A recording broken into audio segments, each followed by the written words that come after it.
Welcome back to Train Signal's VMware vSphere 5 training. You're watching What's New in vSphere 5 lesson. Alright, so are you guys excited? vSphere 5 is finally here and it is packed with new features. There's over 150 new features in this release and I'm very excited about all of them. In this lesson, we're going to focus on the Top Gun features, the rockstar features of this release. We're going to talk about the vSphere 5 platform enhancements, what's new there, what can I do, how many more VMs per host, etc., etc. We're going to then move on to vSphere storage. There's tons of enhancements as far as vSphere storage is concerned. Now, I'm not going to spoil this, so I'm going to leave it for later slides. We're going to talk about vSphere networking, what's new there, like the ESXi firewall. We're going to talk about vCenter 5 for a little bit. We're going to talk about the new high availability. Yeah, it's been completely re-architected, so I have some slides on there for you as well.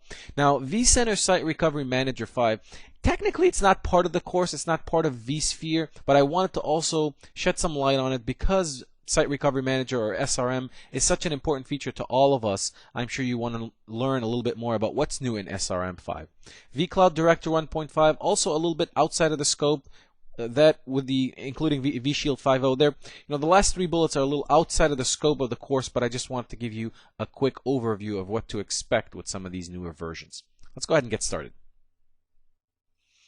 vSphere 5 platform enhancements. So the main thing here, the big news here, is what we've been telling you all along. ESX is officially not around anymore. Rest in peace, ESX. ESXi is the new and enhanced generation. So there's a convergence that happened. ESXi moving forward, there's no ESX with this release. Auto Deploy and Image Builder are two of the really cool features in the new vSphere 5 platform. I have some slides on there for you as well. But to give you a brief overview of what Auto Deploy does and what Image Builder does. Today, the way we install ESXi is you probably install it on a USB flash or on the local drive, or it's probably built on a chip on the motherboard somewhere.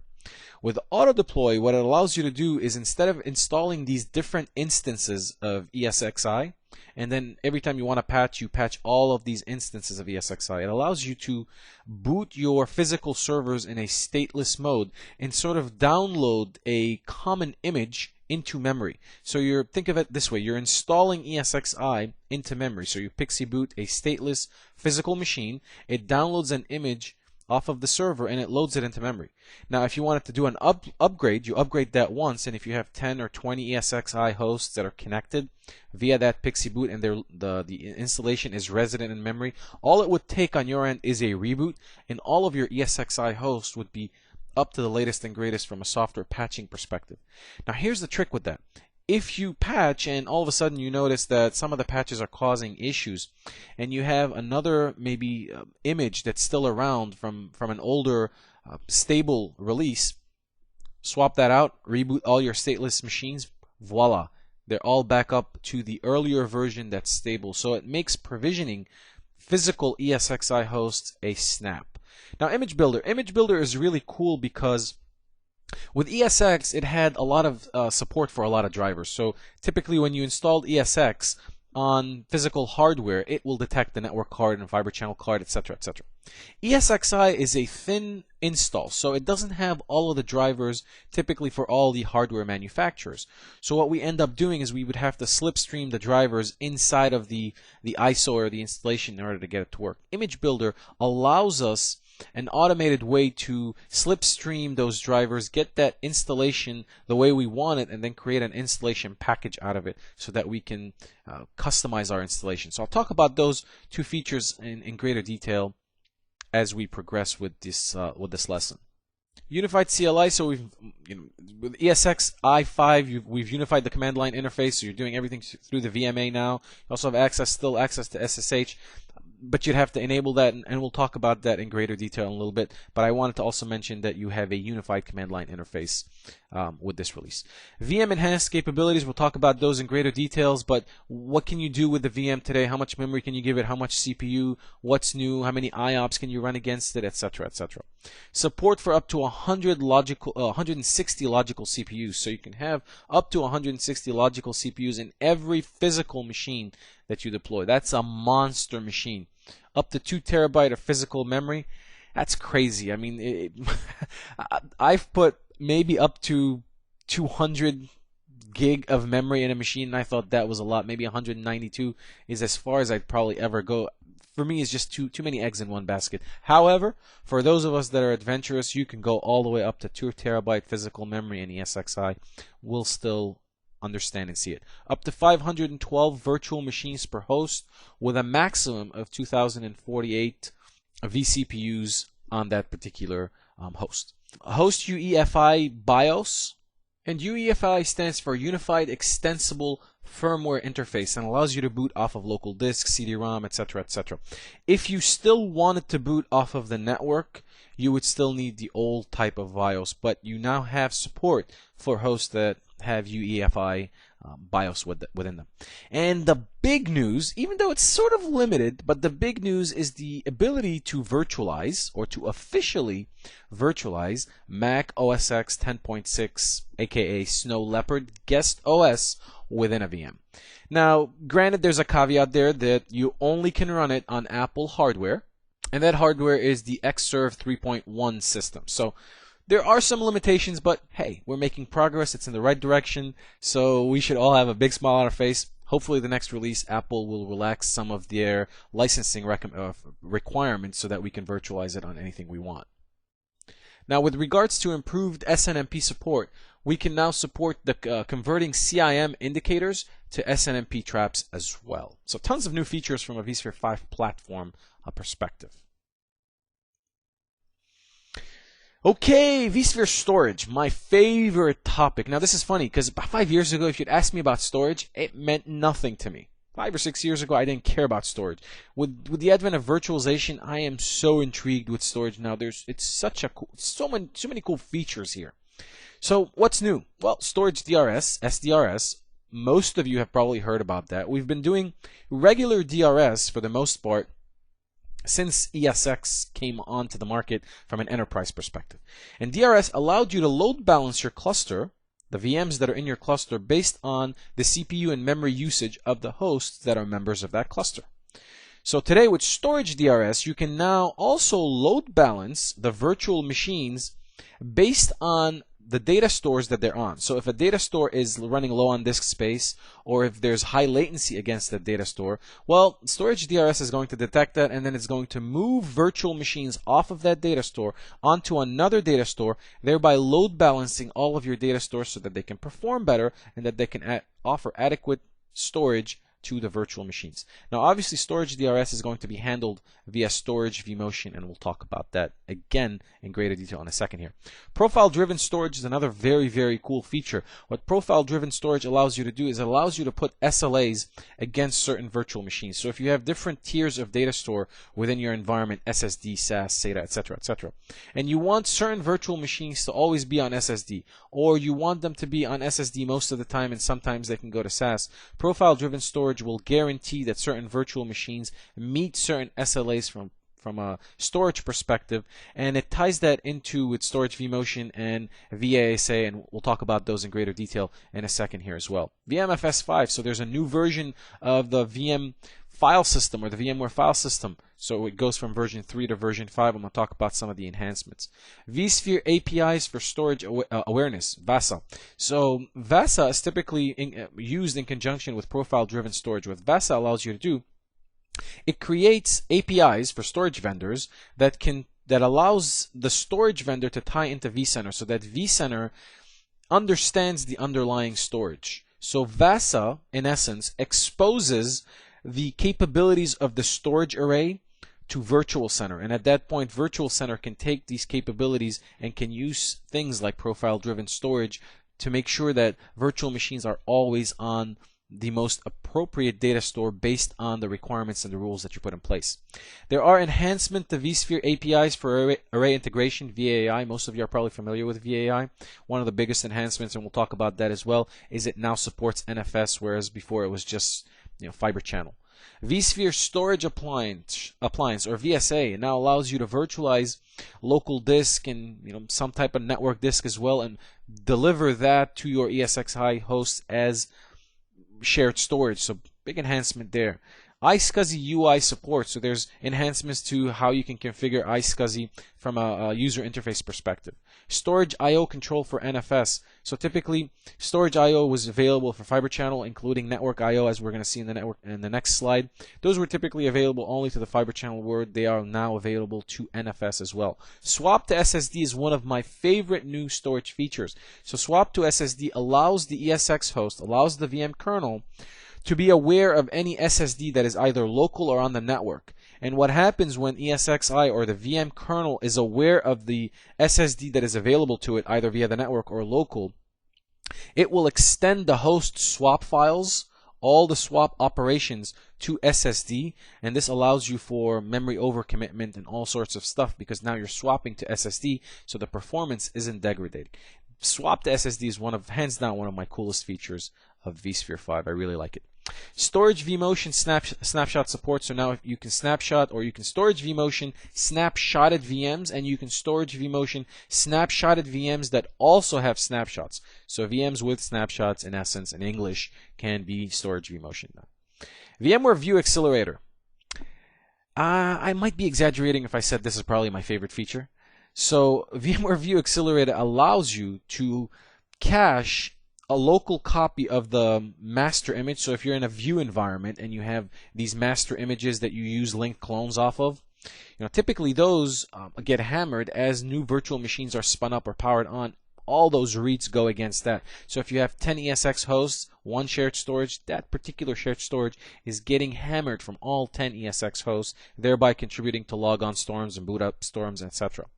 VMware View Accelerator, what it does is it's going to cache certain amounts of that master image locally on the host, and you can determine how much of that master image to cache locally, so that when the VMs that are local to that host are booting up, they are getting their initial bits from the local host, thereby avoiding all of these unnecessary boot up storms and performance degradation, and the VMs will boot significantly faster, and then they will revert back to the shared storage for normal operations. Fantastic new feature. Unfortunately, it's not supported with the current version of VMware View, and at this moment it's 4.6. We're hoping that with VMware View 5 this will also be a supported configuration.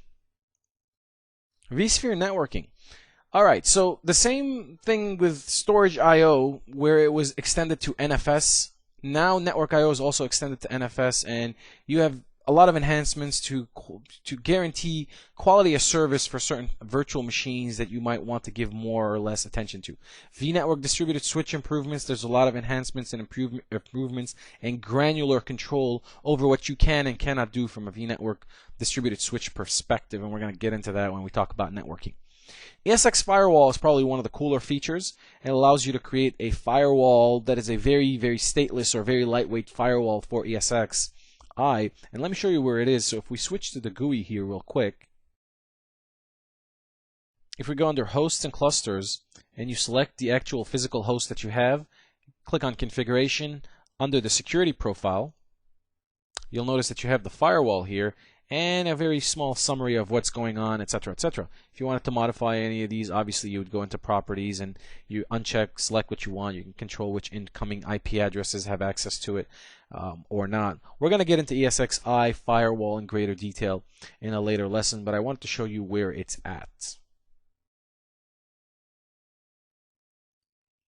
Alright, moving on to vCenter 5.0. So from a vCenter 5.0 perspective, you can still do a traditional install. Just bring up a virtual machine, install Virtual Center. That's the traditional Windows install approach. Or you can now download a vCenter Linux appliance. If you don't want to waste a Windows server license on vCenter, for example, you can always download it as an appliance, install it in your infrastructure, and voila, you're up and running in no time. You have access to the vSphere full client, and you have access to the vSphere web client. The vSphere web client has been significantly enhanced. It's not just about powering up or powering down virtual machines for the most part. It is a fully usable and functional web client.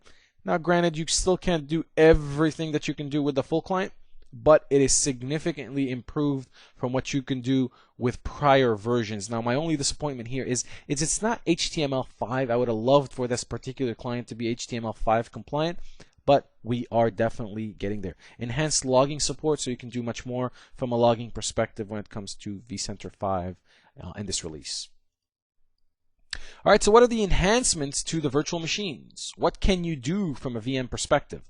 So in order to take advantage of everything that vSphere 5 offers, you obviously have to upgrade the virtual machine hardware to version 8. So version 8 is the key to unlocking all of these cool features that we're going to talk about. So if it wasn't enough for you, you can now have up to 32 vCPUs, including multi-core support, within your virtual machine. And speaking of multi-core, let's go ahead and switch back to Virtual Center. Let me show you where it's at and how cool it is. It's basically the same thing. So if you guys are familiar with VMware Workstation, how you configure multi-core there, it's the same place. So let me show you.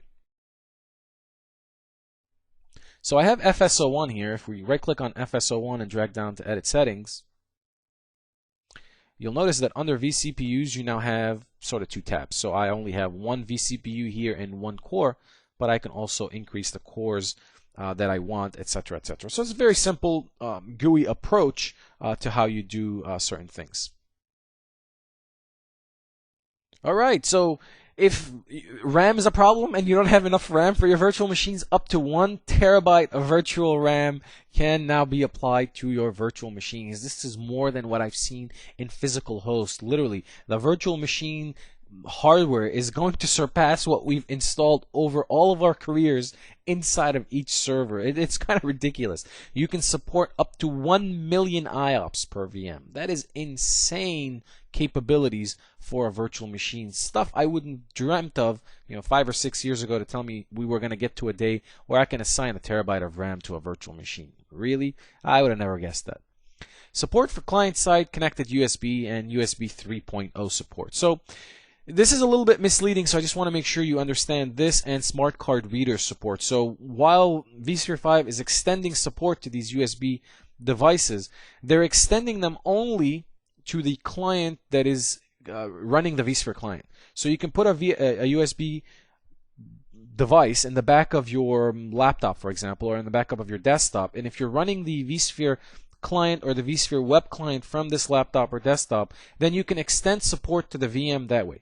But you can't still put a USB device or a smart card reader, for that matter, in the back of an ESXi server and extend it to your, or pass it through to the VMs. So there's still a limitation, but definitely a welcome step in the right direction. Non-hardware accelerated 3D graphics support. This is cool, especially for VMware view environments where you now have access to Windows Aero without needing hardware-assisted support to give you that type of functionality. So definitely very cool stuff. Again, the same thing as with the host BIOS support for UEFI. You now have also support for UEFI virtual BIOS at the VM level as well.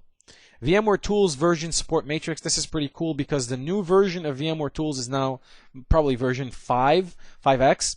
Now version 5X, if you've installed it on a VM and you're taking that VM from ESXi 5 to ESX or ESXi 4.x, the VMware Tools version is compatible. It's backward compatible, but the cool thing is it's also forward compatible. So any ESXi or ESX 4.0 VMware Tools can also be run on 5 and vice versa. So the versions here is pretty cool because it's backwards and forwards compatible. So it gives you some configuration or some handle on it. GUI configuration for multi-core vCPUs. I showed you where that's at. Mac OS X. Again, I didn't know if to keep that under the platform support or under the VM support, so I just wanted to make mention of it in both places so that you know that you can now virtualize Mac OS X 10.6 Snow Leopard as a guest operating system on your virtual machines. Auto deploy and image builder.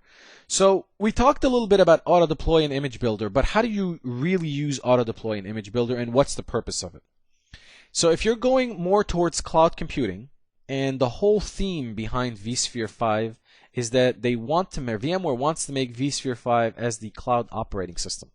So you want to be able to orchestrate most of your functions. It's all about automation and orchestration and fast provisioning.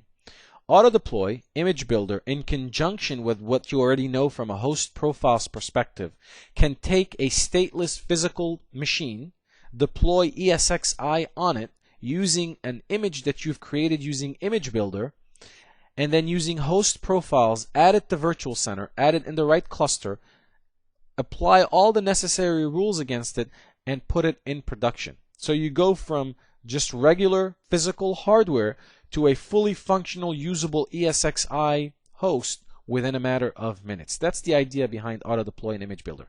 So Image Builder, you're going to use that to create the correct image for the hardware platform that you have. So if you have Dell, Cisco, and IBM or HP blades in your environment, you create an image for every one of them, and every one of those images will have the right drivers in it. You can configure auto deploy so that if you've created, let's simplify this and say you've created a subnet for the Dell servers and a subnet for IBM and HP, etc. So there's a range of IP addresses. If auto deploy detects that a certain host was plugged into any one of those ranges, it will deploy a specific image. So if you have a range for the Cisco servers and a range for the HP servers, depending on where it detects the IP is coming from, it will deliver the correct image. So you've gotten it to the point where all you have to do is plug it into the network, and it's going to deploy the right image. That image will be streamed into memory, so it will be memory resident on that ESXi server. So it's not installed locally anymore. It's resident inside of the VM, so it's very fast performance. And because ESXi is such a small footprint install, you can afford to do that. So it pixie boots, gets its IP address, gets its right image, voila, within a matter of minute, it boots right away into ESXi, host profiles, assigns it into Virtual Center, into the right cluster, and you are in production. Auto deploy and Image Builder significantly enhances productivity, centralization, and management. And if you wanted to do any kind of an update, you update that vdisk, reboot the ESXi hosts, and voila, you now have a patched ESXi within a matter of minutes. Fantastic stuff with auto deploy. Storage DRS, hands down, Eli's favorite feature of vSphere 5, I'm going on the record, is storage DRS. I'm as excited about storage DRS as I was excited about vMotion when it first came out. The ability to load balance your virtual machines across the most appropriate data store is fantastic, and you're obviously doing that with storage vMotion. So it also does initial VM placement. So the same way as with regular DRS, when the machine first powers on, it's going to place it on the most appropriate host based on CPU and memory. With initial VM placement, it's going to place it, or it's going to move it to the most appropriate data store based on the utilization of the other data stores. Now, the way it automatically load balances across data stores is based on storage space utilization and the lowest latency. So it's going to continually try to move virtual machines across all the data stores that it has access to based on these two criteria.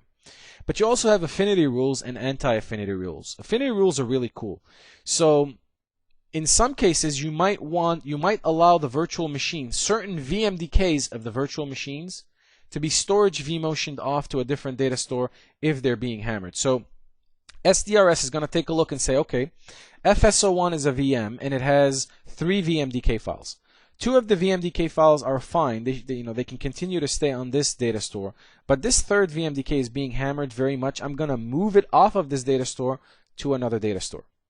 Now you can do it in a way where if you're creating affinity and anti-affinity rules, where you say, I always want all the VMDKs to move with the VM. So if you're going to storage vMotion something as part of SDRS, you move everything. Or you can allow it to move certain aspects of the VMDKs and leave certain other aspects. Now in some cases, you might want to do what's known as VM anti-affinity rules. And that's cool, because sometimes you want to put the VMX or the configuration files, the log files of a VM, you want to put them on cheap disk, right? You probably want to put them on SATA, for example, SATA drives. You don't necessarily want them to participate in storage DRS. It's unnecessary. So what you do with VM anti-affinity is you're telling it, look, don't move my configuration files, but you can go ahead and move all my VMDKs however way you want. So you have granular control over where the VM configuration files are, and you can pin them down to a particular data store if that makes sense. Very cool stuff with SDRS. Profile-driven storage. Profile-driven storage is going to match the storage capabilities that you have within the environment to the VM storage requirements. So you might come in and say, look, I have this domain controller, or I have the SQL server, and my SLAs on it are very high. I want to make sure that it's always on the fast types of disk, etc., etc. What you use is you leverage VASA, storage APIs for array awareness. VASA, if the storage array can handle it or has written code for it, will expose the capabilities of the storage to vCenter. So vCenter is going to know immediately, okay, I have SSD capabilities, I have SAS capabilities. These are the underlying capabilities of my storage. And then based on the SLAs that you put around certain virtual machines, it will match those requirements to the most suited data store that it has available to it. Now, because VASA is a relatively new API, storage API, and because a lot of storage vendors probably haven't written any APIs to it, you can manually tag each data store. So after you create a data store, you can go to that data store and say SSD or say SAS. Just give it a tag so that vCenter understands the different tiers that it has, and as a result can then move the virtual machine or assign the virtual machine to the most appropriate data store available. Now, the other advantage of profile-driven storage is that it will continuously monitor the virtual machine to make sure it's meeting those SLAs. So it's going to continually monitor it and make sure it doesn't go from a tier 1 to a tier 3 data store. So let's switch over to vCenter and let me show you where you can configure profile-driven storage.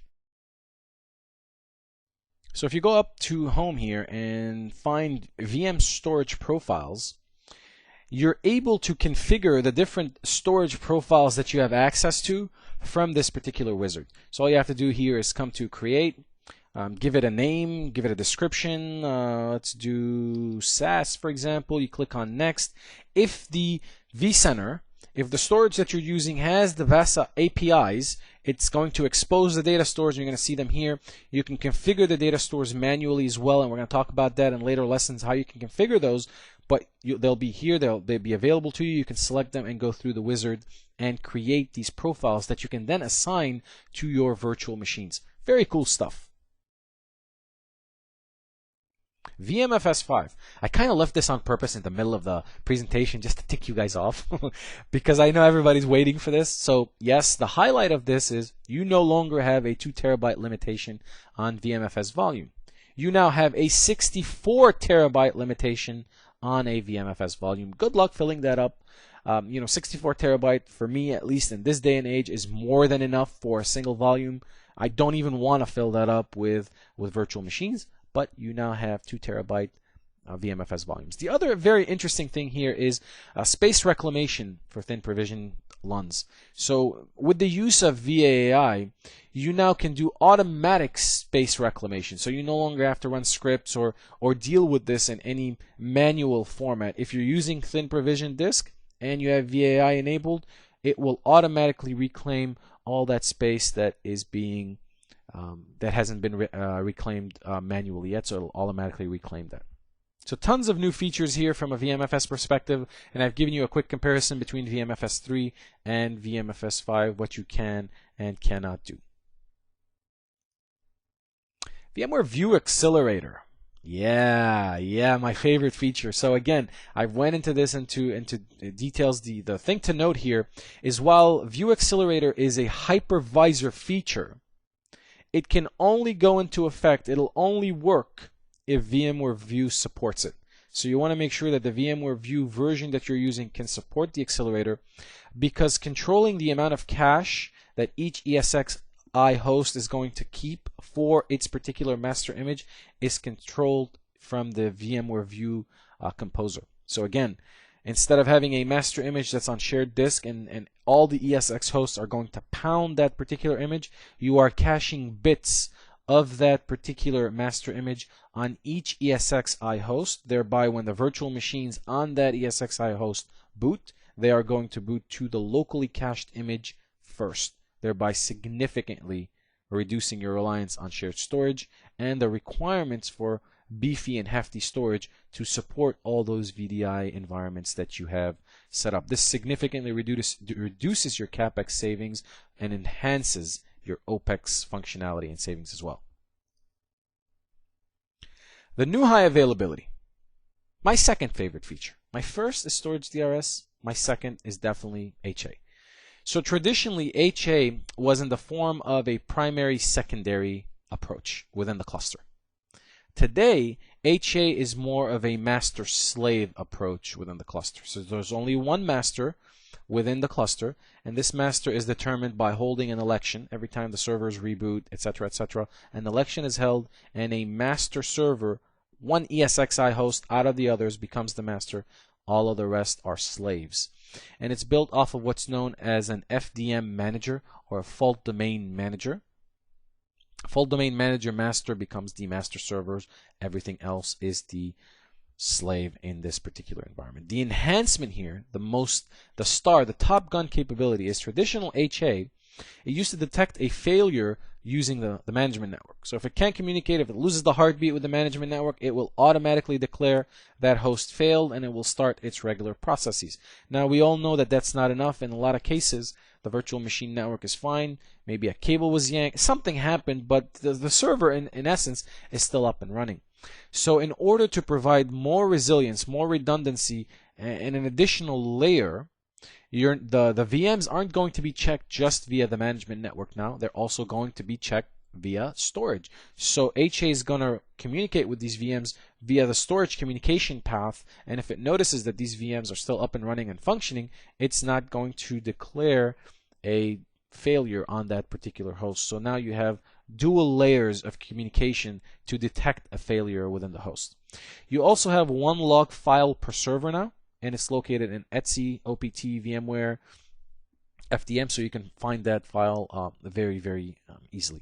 There's no more reliance on DNS, so for the most part, we've removed that, or VMware's removed that prerequisite for DNS. So that eliminates a lot of common issues. There's IPv6 support now. I don't know how many of you are using IPv6, but hey, there's support for it. And the last two bullets are my favorites. Now, those are taken from some of the slides at VMware. And I find them funny because it says enhanced UI and enhanced deployment. now, I don't know about you guys, but when we do HA and we're going to go through it, and David and I are probably one of us going to go through this setup, there's not really that much to configure. So I really don't know what they mean by enhanced UI or enhanced deployment. But let's go ahead and switch to our virtual center and take a look at how difficult it is to deploy HA very quickly. So back here, if I right click on my HA DRS cluster and we drag down to edit settings, wow, it's very difficult. It is now enabled, so that's from enabling HA perspective, and then you just go through and configure the necessary settings that you need for this particular cluster. So when VMware says enhanced or enabled, I just find it funny because it was always simple. On to vCenter Site Recovery Manager SRM5. Now again, this is a little bit outside of the scope of what we're talking about, but I wanted to make you aware of some of the features because I know a lot of you will be interested in this. So a lot of us complain about SRM because you always needed a third-party product for replication. Now, VMware kind of spoiled us. We expected things that we wanted to be part of the product. So for those of you that have been doing hypervisor-based replication is now supported. So you now have kind of the equivalent of the Veeam replicator or the Vision Core / Quest vReplicator, where it's storage agnostic. It doesn't care about local or shared storage, or if it's EMC to EMC or Hitachi to Hitachi. It is hypervisor-based replication that you can do between your hosts. And this is a great enhancement, especially for Site Recovery Manager 5, because now you don't need the reliance of the array to do the replication or third party. Again, it's built in. So it's bundled with SRM.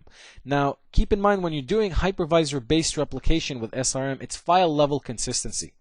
So if you are doing this against a SQL server, an Exchange server, an Active Directory server, those are going to be crash consistent replication. I don't recommend you do these types of application using file level consistency because the reliability of that image, if it's not done properly on the other side, will cause a lot of issues and would have to be rebuilt from logs, etc., etc.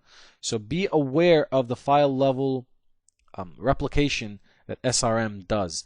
Now, it does offer application consistent replication, but it will only offer that in a planned migration. So if you're setting up SRM, there is a way to set up planned migration, and only when you're doing a planned migration will you be able to do application consistent migrations. So pay attention when you're doing any of these application or database specific servers that you use planned migration rather than just the plain vanilla that comes out of the box. It also obviously still has support for storage-based replication, so it can very easily tie into that. Now the great thing about SRM is it did fail over very well in all of its versions. But if you're like me and you've ever used SRM, failback was always a pain in the neck. So one of the cool things about SRM5 is now we have automated failback, and the failback process has been significantly enhanced to where it is a fully functional and usable product. It can leverage, when you fail over, you're declaring that the first site is done, is gone. Now when you go to fail back, you want to make sure that can I leverage anything that's still there? Can I take advantage of anything, any data that's still there? So they've significantly enhanced the awareness of SRM5. Now also I wanted to mention that it's also IP version v6 capable, just in case you were doing that. vCloud Director, again, significant improvement here. I've mentioned all of the stuff that you can do. The most important thing here to note that all of you are probably going to be looking for is now you can do linked clones, the same linked clones that you can do in VMware View and VMware Workstation, etc. You can do those with ESX i5 if you're using vCloud Director 1.5, so that it significantly improves your provisioning time, etc., etc. So link clones are now available. Microsoft SQL Server support. These are some of the highlights of vCloud Director that I am interested in, and that I'm sure you guys will be particularly interested in. And I've listed some of the other things that you have that you can get here. vShield 5 is great. For those of you that are using VDI environments, if you're not using vShield Endpoint, I think you're missing out. One of the things that you have to pay attention to and note significantly is that, look, you cannot treat your virtual environment the same way that you treat your physical environment. So you cannot import all the processes, everything that you've been doing in the physical environment, import that into the virtual environment. It's a different entity. It's a different animal.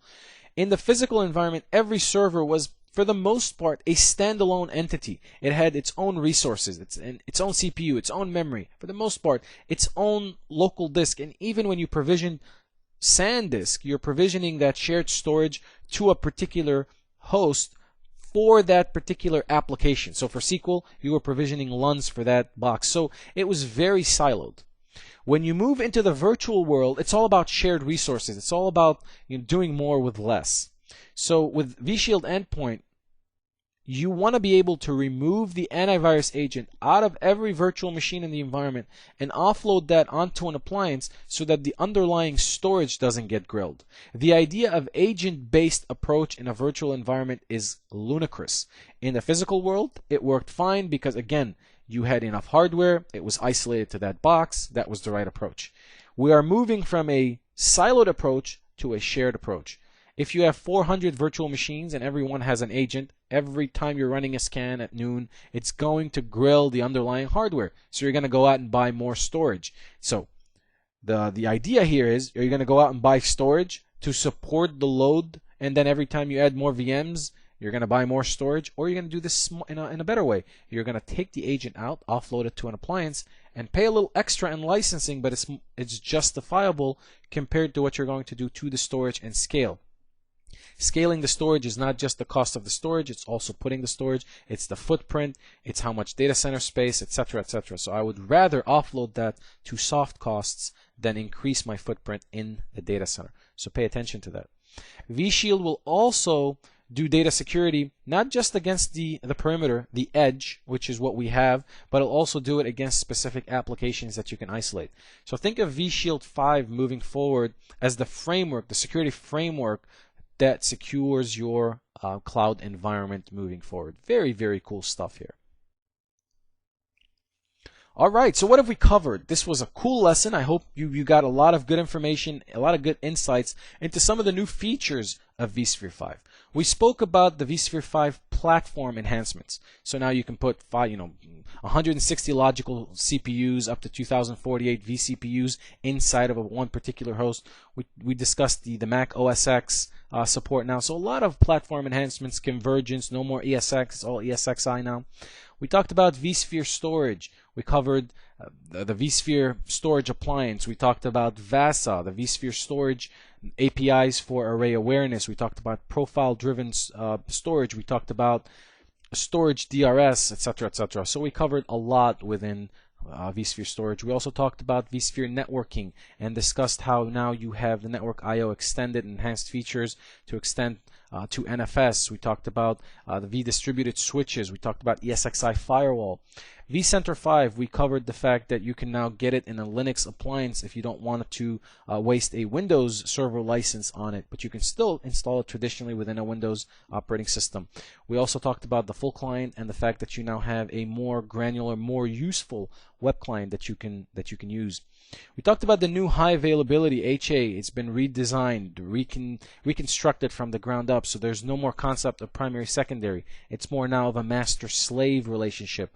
One server, one ESXi host within the cluster will be elected master, everyone else is slave. We talked about how a failure is detected and the fact that it's not just through the management network anymore, but rather it has a second tier to verify if there was a failure by going through the storage communication and verifying that as well. We talked about vCenter Site Recovery Manager and the fact that it used to do failover very well but not necessarily fail back. We talked about hypervisor level replication, file level replication versus a planned migration, which offers you an application level consistency for your replication. We talked about vCloud Director. And some of the cool features there were the fact that you can now do linked clones using ESXi 5 and vSphere 5. So the same concept that you had with VMware Workstation, you now have with vSphere 5. Same thing with VMware View. So they're bringing sort of these functionalities that we liked in some of the other products into vCloud Director. vShield 5, we talked about the endpoint, the app, and the edge, and the fact that you shouldn't be treating all of your applications the way you're treating them in the physical world, you're treating them in the virtual world, and you need a new way of addressing things, a new way of thinking about things. Finally, I hope this lesson was informative for you, and I'd like to thank you for viewing.